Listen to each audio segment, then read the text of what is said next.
पढ़ने वाले हैं ग्रीन स्किल्स के बारे में।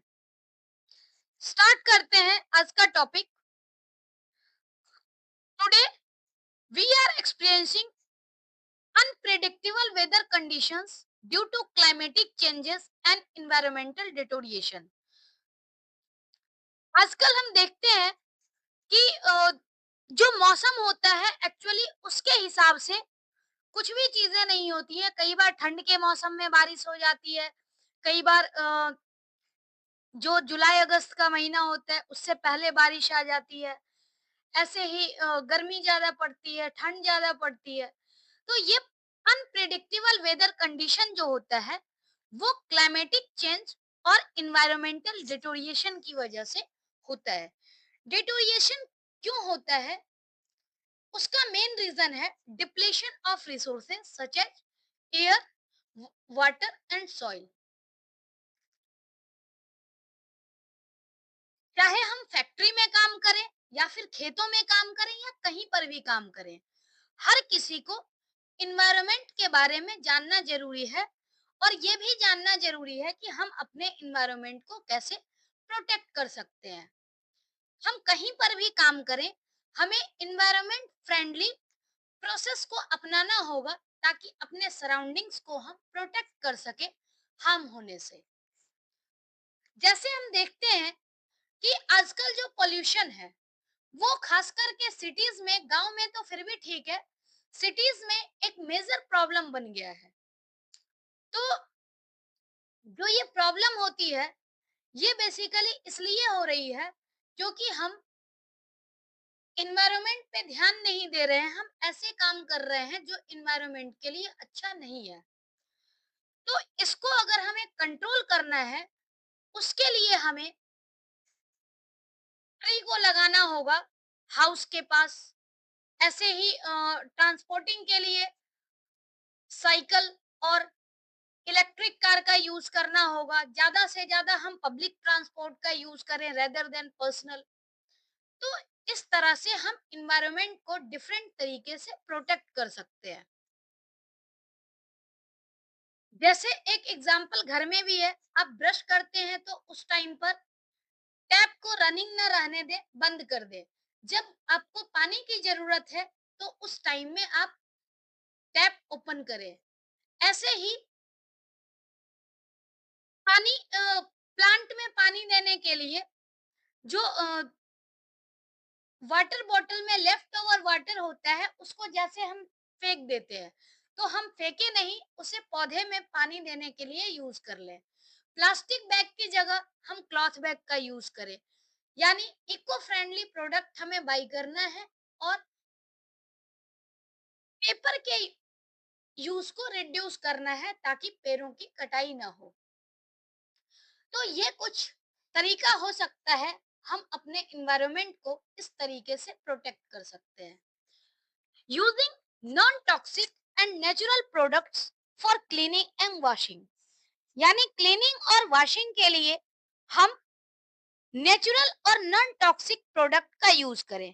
Cleaning products are sustainably sourced ingredients and natural oil that are biodegradable and available in eco-friendly packaging are conducive for the environment।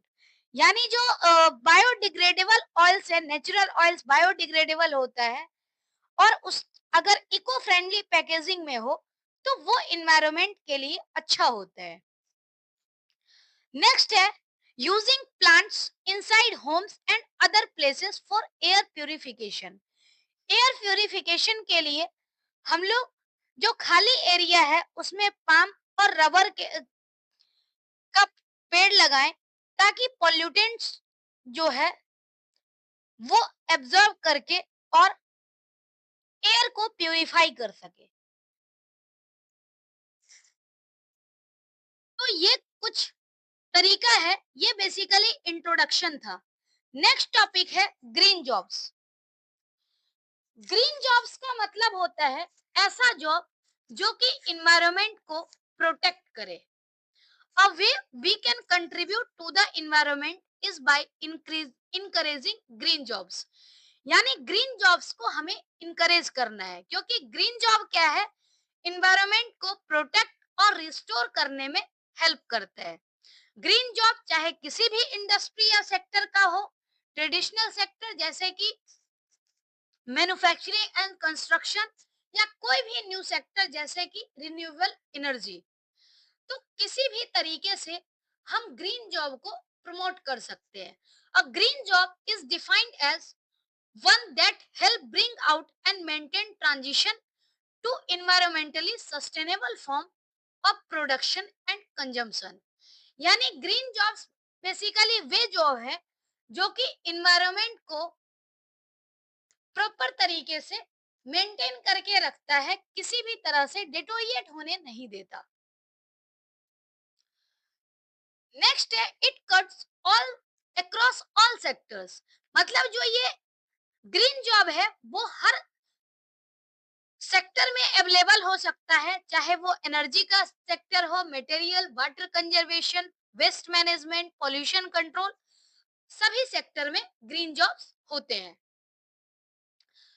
United Nation development programme यानी UNEP के अनुसार green jobs और green collar jobs जो है वो क्या है? Agriculture, administrative, research and development, manufacturing and service activities that contribute sustainably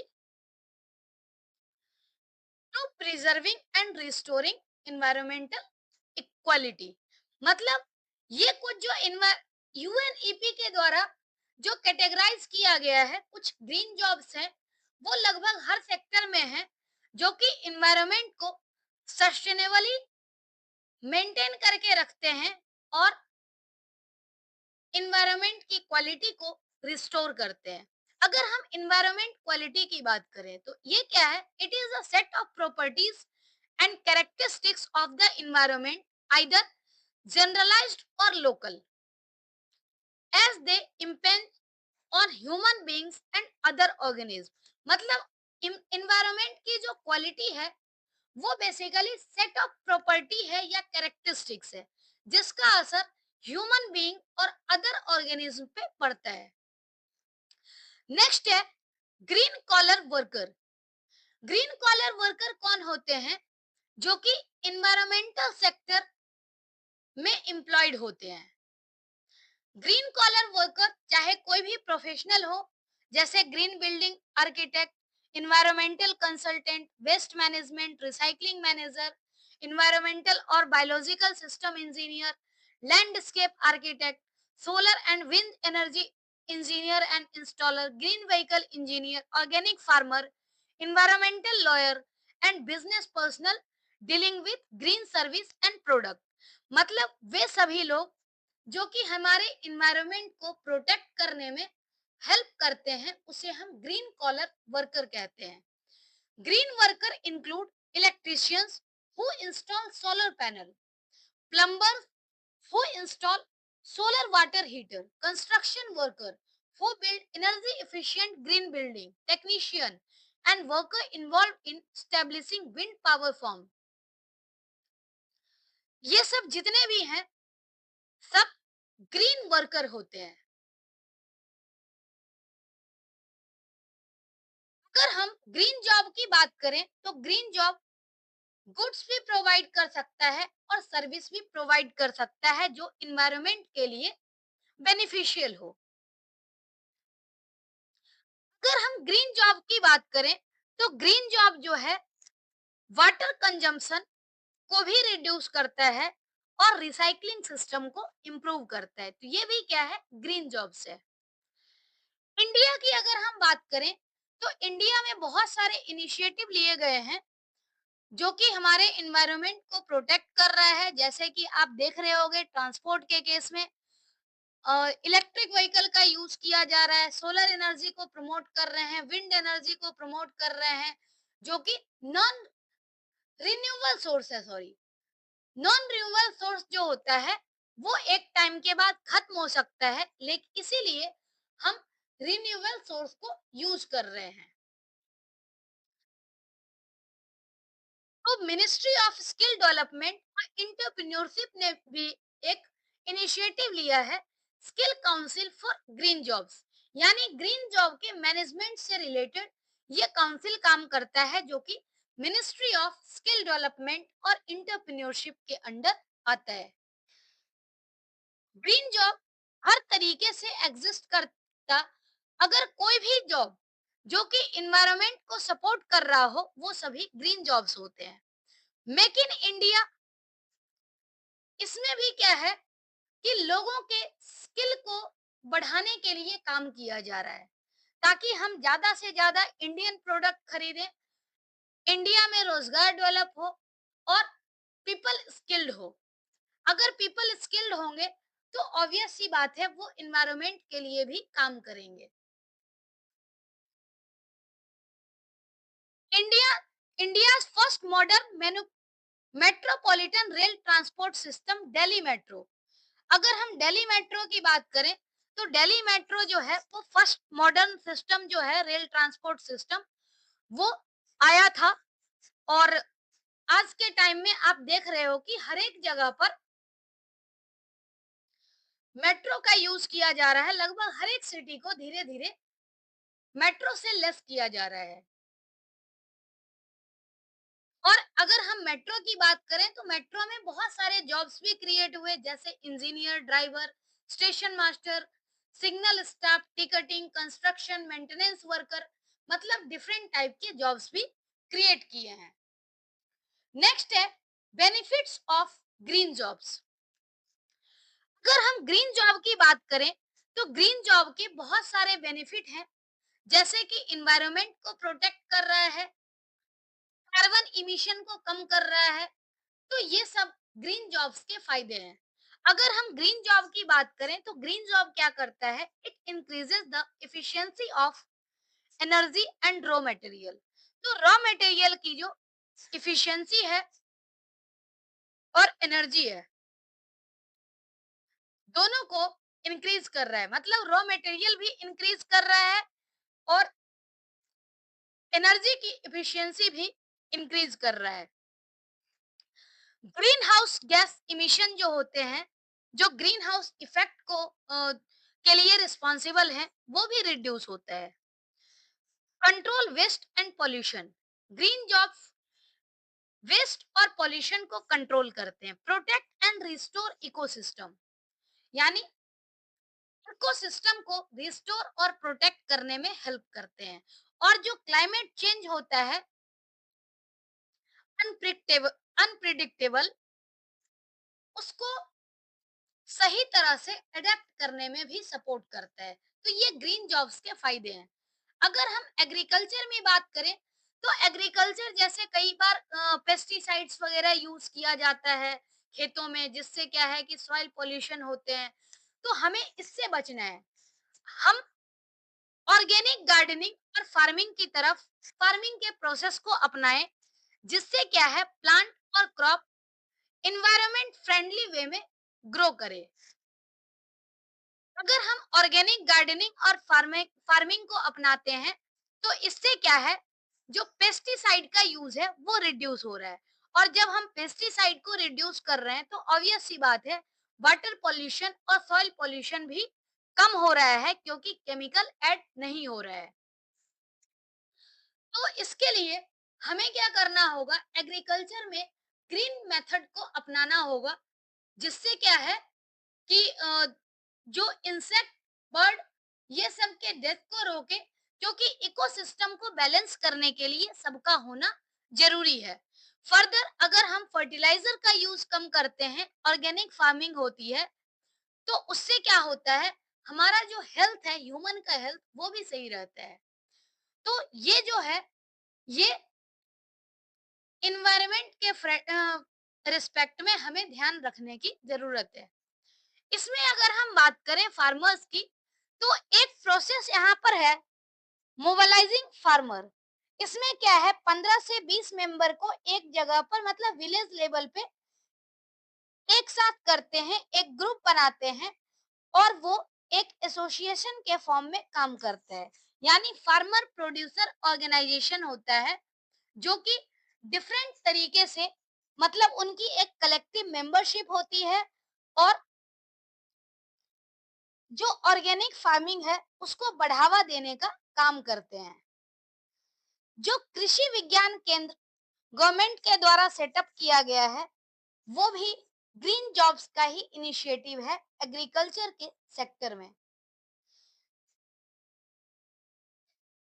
और इससे क्या है कि जो वेस्ट है, पॉल्यूशन है, उसको रिड्यूस किया जा सकता है। नेक्स्ट है ग्रीन जॉब्स इन ट्रांसपोर्टेशन।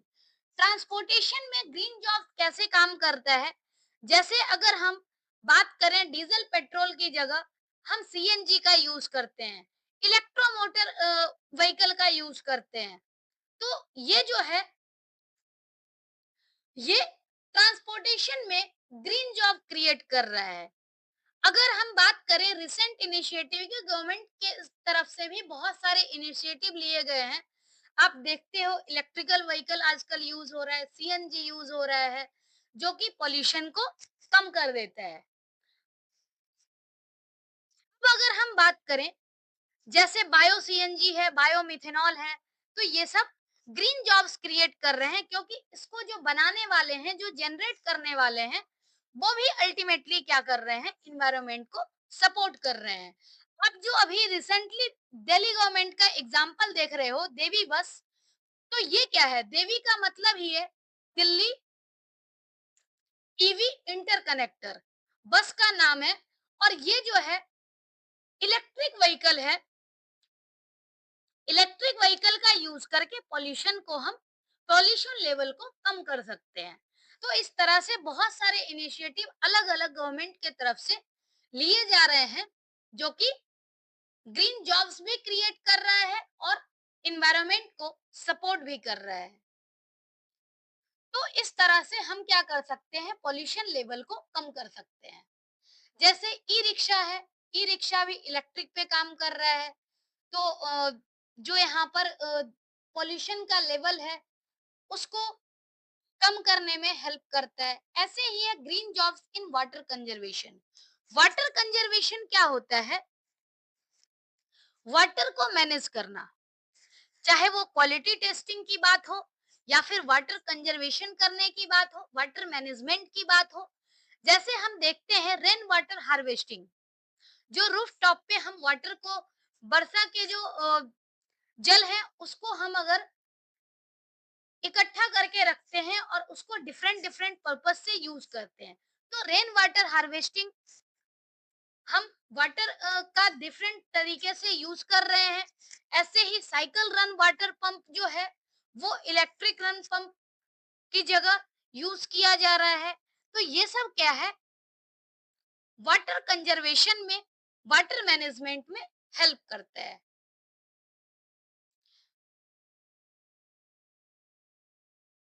अगर हम वाटर की बात करें तो हमें घर में भी अननेसेसरीली टैप ओपन करके ऑन करके नहीं छोड़ना चाहिए, इससे वाटर वेस्ट होता है। Using bamboo channels for deep drip irrigation, यानी ड्रिप इरिगेशन के लिए बैम्बू चैनल का यूज करें ताकि जो पानी का वेस्टेज है वो ना हो, वाटर इफिशिएंटली यूज किया जा सके। नेक्स्ट है green jobs in solar and wind energy.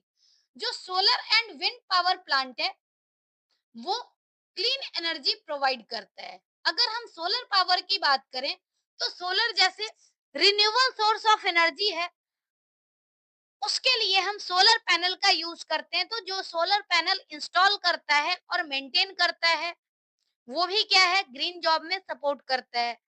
हम अगर सोलर एनर्जी यूज कर रहे हैं इसका मतलब क्या है, हम भी इन्वायरमेंट को प्रमोट कर रहे हैं। अगर हम बात करें इस सेक्टर में जॉब्स की, तो जैसे जो सोलर पैनल इंस्टॉल करता है, जो टेक्नीशियन है, फील्ड टेक्नीशियन है, ये सब कुछ कॉमन जॉब्स हैं जो कि सोलर एंड विंड एनर्जी के फील्ड में है। नेक्स्ट है green jobs in eco tourism. Eco tourism क्या है? इको टूरिज्म बेसिकली ये चीज होती है कि जो विजिटर्स होते हैं, जो टूरिस्ट होते हैं, वो ग्रीन एक्टिविटी जो है उसके इम्पोर्टेंस को समझ सके। जैसे importance of conserving resource, resource को इम्पोर्टेंस दें, वेस्ट रिड्यूस करें, जो नेचुरल इन्वायरमेंट है उसको रहने दें, मतलब किसी भी तरह से गंदगी ना फैलाएं, पॉल्यूशन को रिड्यूस करें। तो ये क्या है, इको टूरिज्म है।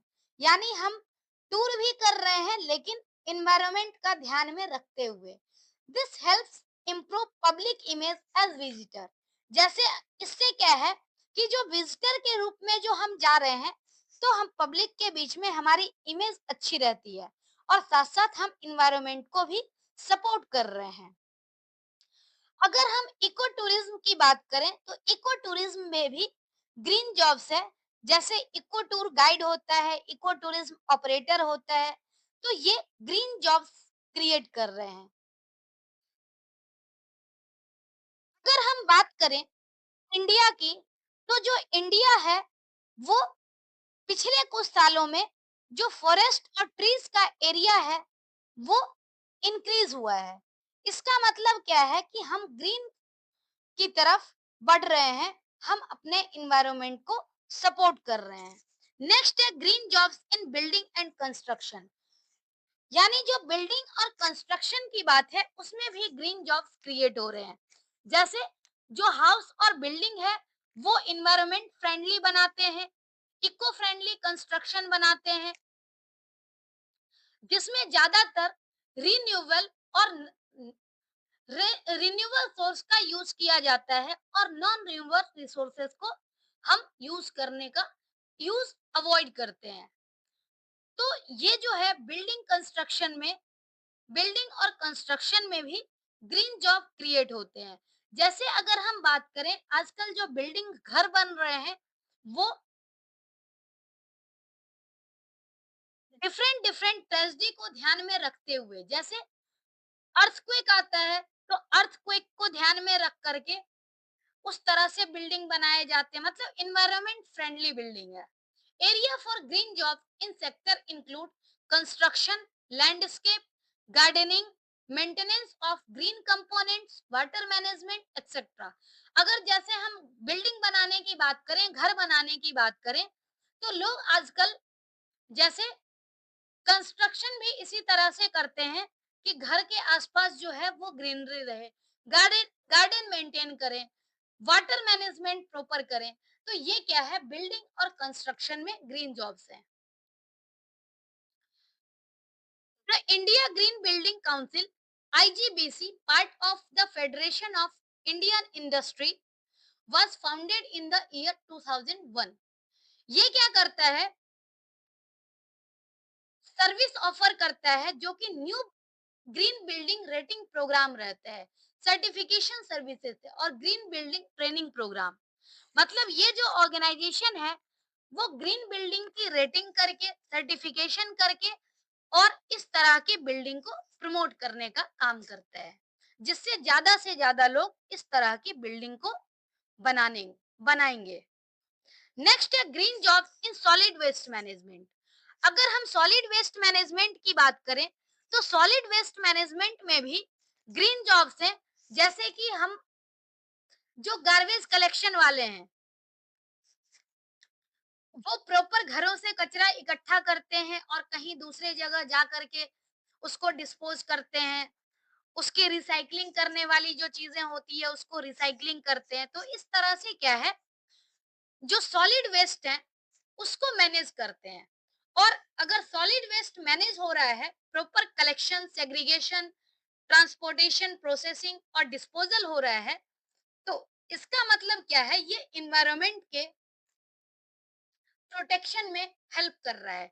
ग्रीन जॉब्स वेस्ट मैनेजमेंट से रिलेटेड अगर हम ग्रीन जॉब की बात करें तो ग्रीन जॉब्स है E waste recycling, solid waste management, waste reduction, waste auditing, waste control. इसमें ग्रीन जॉब्स क्रिएट होते हैं। नेक्स्ट है ग्रीन जॉब्स एप्रोप्रिएट टेक्नोलॉजी में ग्रीन जॉब्स कैसे है। अगर हम किसी टेक्नोलॉजी की बात करें तो उस टेक्नोलॉजी का यूज इन्वायरमेंट फ्रेंडली तरीके से किया जाए, जो लोकल नीड है उसके अकॉर्डिंग किया जाए। तो इससे क्या है, ग्रीन जॉब जो इन्वायरमेंट है उसको सपोर्ट मिलेगा। जैसे अगर हम टेक्नोलॉजी की बात करें, तो जैसे क्या है, बाइक पावर्ड और हैंड पावर्ड वाटर पंप। दूसरा है solar street light, solar building. तो ये सब जो है ये टेक्नोलॉजी है जो कि इन्वायरमेंट को सही रखने में हेल्प करता है। यानी ये सब टेक्नोलॉजी की हेल्प से हम इन्वायरमेंट फ्रेंडली तरीके से अपने आसपास के सराउंडिंग्स को ट्रीट कर सकते हैं। जो भी रिसोर्स लोकली अवेलेबल है, हम उसका यूज कर लेते हैं। Green jobs in appropriate technology में include areas such as biogas production, water treatment, filtration, farm mechanisation, rain water harvesting, sanitation, lighting, food production, refrigeration. ये जो है ये टेक्नोलॉजी है जो कि ग्रीन जॉब्स क्रिएट करती है। नेक्स्ट अगर हम बात करें ग्रीन जॉब्स के इम्पोर्टेंस की, तो ग्रीन जॉब इम्पोर्टेंस क्यों है, इम्पोर्टेंट क्यों है, ये आप अच्छी तरह समझ गए होंगे। क्योंकि ग्रीन जॉब हमारे इन्वायरमेंट को प्रोटेक्ट करने में हेल्प करता है। इसका मतलब क्या है, ग्रीन जॉब हमारे इन्वायरमेंट को प्रोटेक्ट करने के लिए, रिस्टोर करने के लिए नेसेसरी है। जो इन्वायरमेंटल इम्पैक्ट है उसको रिड्यूस करता है, इन्वायरमेंट को प्रॉपर तरीके से बिल्ड करता है, चाहे वो इकोनॉमिकली और सोशली सस्टेनेबल बनाता है।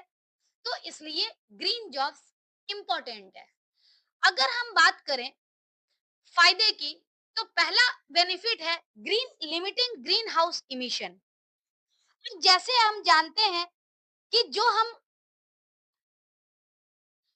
फ्यूल वगैरह यूज करते हैं गाड़ी में या पर कहीं पर भी, तो उससे क्या है, जो इमिशन होते हैं, कार्बन इमिशन, वो एनवायरनमेंट पे असर डालते हैं। ऐसे ही ग्रीन हाउस गैसेस जो निकलते हैं, carbon dioxide, methane, nitrous oxide, ozone, CFC, ये सब ग्रीन हाउस गैसेस हैं जो कि हमारे एनवायरनमेंट पे असर डालते हैं, जिसका रीजन होता है ग्लोबल वार्मिंग।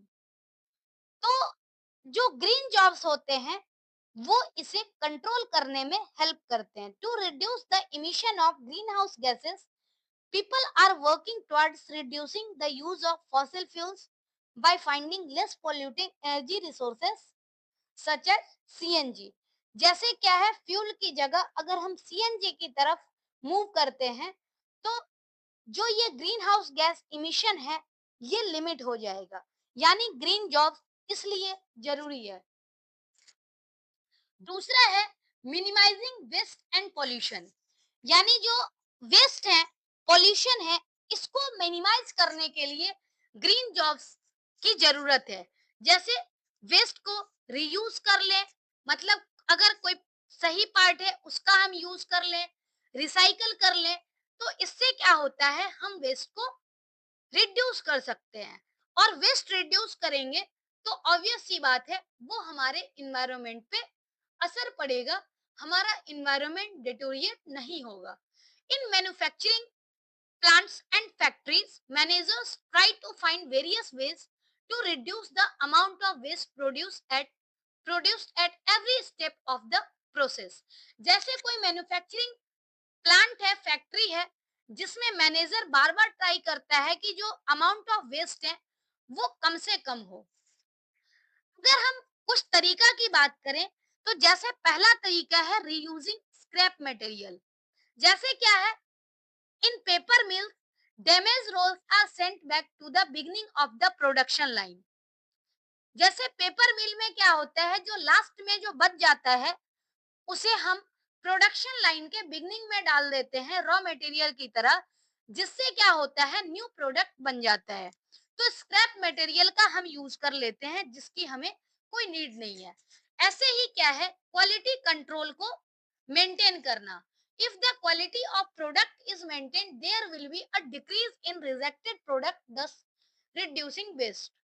तो अगर हम वेस्ट को क्वालिटी अच्छा देंगे, तो क्वालिटी अच्छा देंगे तो एक लंबे टाइम तक चलेगा, और जितना लंबे टाइम तक चलेगा उतने ही वेस्ट कम होंगे। यानी अगर हम क्वालिटी पे कंट्रोल करते हैं तो ऑब्वियस सी बात है वेस्टेज जो है वेस्टेज पे अपने आप कंट्रोल हो जाएगा। जैसे क्वालिटी को इंश्योर करने के लिए ऑटोमेटेड मॉनिटरिंग इक्विपमेंट यूज किया जाता है। नेक्स्ट है वेस्ट एक्सचेंज।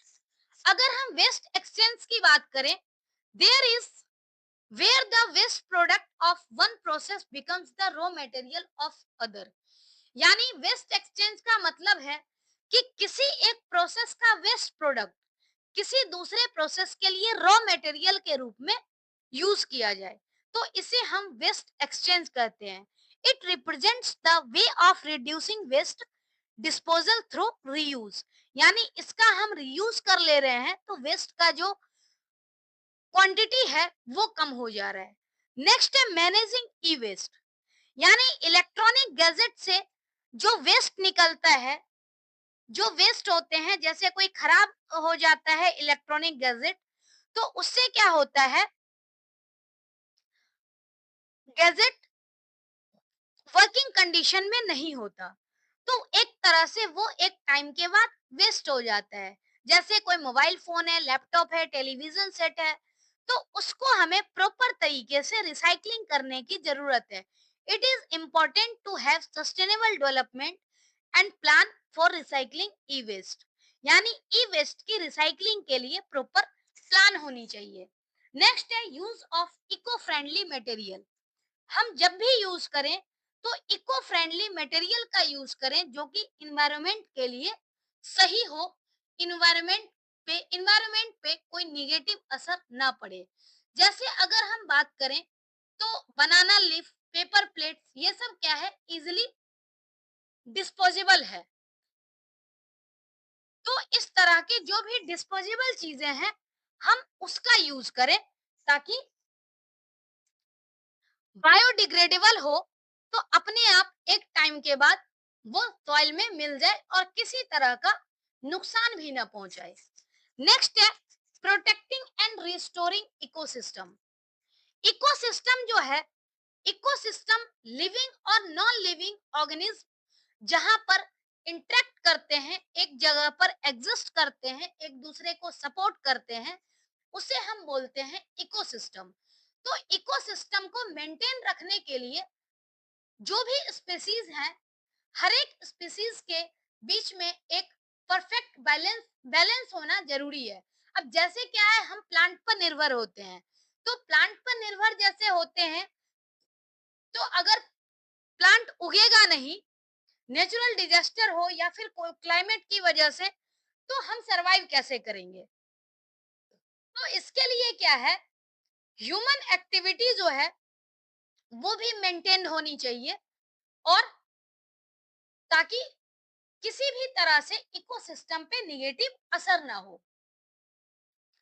जो नेचुरल सॉल्यूशन है, जो नेचुरल ऑप्शन है हमारे पास, वो लंबे टाइम तक चले। हमें ऐसा यूज करना है कि आज भी यूज कर रहे हैं और फ्यूचर के लिए भी उसको बचा करके रखें। जैसे अगर हम बात करें फॉरेस्ट और वेजिटेशन, ये जो है, इसकी हेल्प से जो लैंडस्लाइड वगैरह का चांसेस होता है वो कम हो जाता है। तो हम ह्यूमन एक्टिविटी की हेल्प से अपने इन्वायरमेंट इकोसिस्टम को प्रोटेक्ट कर सकते हैं। Wetlands can help control floods. Wetland की हेल्प से फ्लड का कंट्रोल हो सकता है।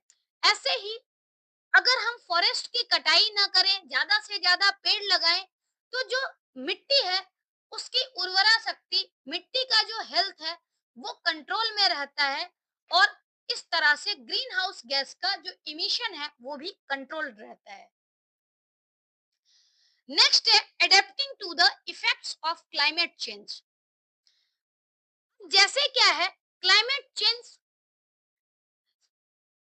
ग्रेजुअली क्यों हो रहा है, क्योंकि हम लोग ऑलरेडी अपने अर्थ को, अपने इन्वायरमेंट को डिटोरिएट कर चुके हैं। तो जो ऑलरेडी डैमेज हो चुका है उसकी वजह से क्लाइमेट अपने आप चेंज हो जाता है। Even though people are trying to control the emission of greenhouse gases, global warming will be there due to the damage already done in terms of felling of trees and use land for agriculture. अब जैसे अगर हम बात करें green house gas के emission को control करने का, ग्लोबल वार्मिंग को कंट्रोल करने का, तो आगे कंट्रोल हो सकता है। लेकिन जो ऑलरेडी डैमेज हो रहा है उसको रिस्टोर करने में बहुत ज्यादा टाइम लगेगा। इसलिए क्या है, हमें उस चेंजेस को अडेप्ट करना पड़ेगा। जो क्लाइमेट चेंज का इफेक्ट है उसे हमें अडेप्ट करना पड़ेगा, क्योंकि ये एक शॉर्ट ड्यूरेशन में रिस्टोर होने वाली चीजें नहीं है। इसका मतलब क्या है, जो न्यू क्लाइमेटिक कंडीशन अभी हो रही है, हमें उसमें अपने आप को एडजस्ट करना होगा, अडेप्ट करना होगा। जैसे for example, there is weather forecast of less rain. Farmer will need to grow crops that can survive in drought condition. मतलब अगर जैसे लेस रेन का चांस है, वेदर फोरकास्ट हो और कम वर्षा का अगर चांस बनता है, तो फार्मर को उसी तरह से क्रॉप ग्रो करना चाहिए जो कि सूखे में भी उपज सके। तो इस तरह से क्या है, हमें इन्वायरमेंट के सिचुएशन के हिसाब से अडेप्ट करना होगा। The government of India launch national action plan on climate change, यानी NAPCC, जो कि 2008 में लॉन्च किया गया क्लाइमेट चेंज और उससे रिलेटेड इश्यूज को हैंडल करने के लिए, डील करने के लिए। NAPCC comprises eight missions in specific area of solar energy, enhance energy efficiency, habitat, water, sustaining Himalayan ecosystem, forestry, agriculture, and strategic knowledge for climate change, which address issues related to mitigation of greenhouse gases, adaptation to adverse impact of climate change on environment, forest, habitats, water resources and agriculture. मतलब environment से जितना भी जुड़ा हुआ area है उसको control करने के लिए टोटल 8 मिशन जो है वो लॉन्च किए गए national action plan on climate change के तहत, जिसको 2008 में लॉन्च किया गया था। और ये क्लाइमेट कंट्रोल, क्लाइमेट चेंज और रिलेटेड इश्यूज को डील करने का काम करता है। तो ये जो हमने आज की वीडियो में देखा है, ये था ग्रीन स्किल्स के बारे में, और ये एम्प्लॉयबिलिटी स्किल्स की लास्ट वीडियो है। जिसने भी पहले की वीडियो नहीं देखी है वो आप प्लेलिस्ट में जाकर के पूरी वीडियो वॉच कर सकते हैं। आज के लिए इतना ही। Thank you so much.